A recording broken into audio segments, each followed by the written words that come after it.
This is where you've been going with it. So you had mentioned that by claiming Kellen Mond, who they did, and by claiming Mond, they have to keep him on the 53-man roster as of now because they didn't allow him to go through waivers, so they can't put him on the practice squad initially. So he is on the 53-man. It might mean that they plan on running some Josh Dobbs packages during the Deshaun Watson suspension. So take us through your thoughts there.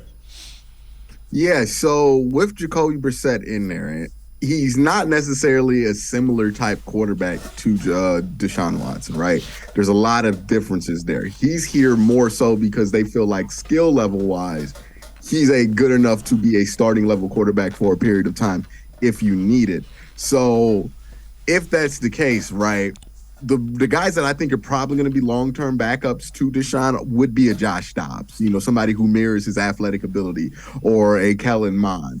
And I think what the ideal is going to be is, hey, when we get into the red zone, we're going to want to create as much confusion while still being able to run the ball as possible.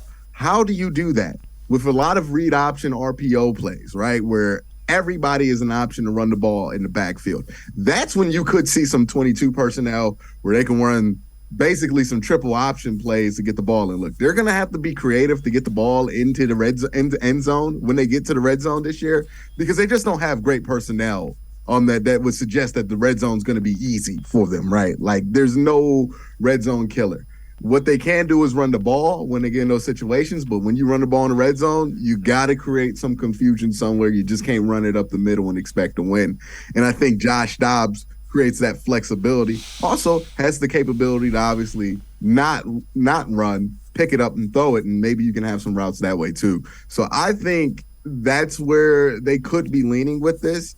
You would keep three quarterbacks if that's the situation, because again, Josh Dobbs would be putting himself in harm's way. So there's a possibility he could get injured in the game, and then you're left with Jacoby Brissett, and that's it. You want to have a backup that's active if you're going to do that. Similar to how the Saints use Taysom Hill, right? They have like three guys active. One of them's technically a quarterback in Taysom, but they have Andy Dalton there as well to be the actual backup.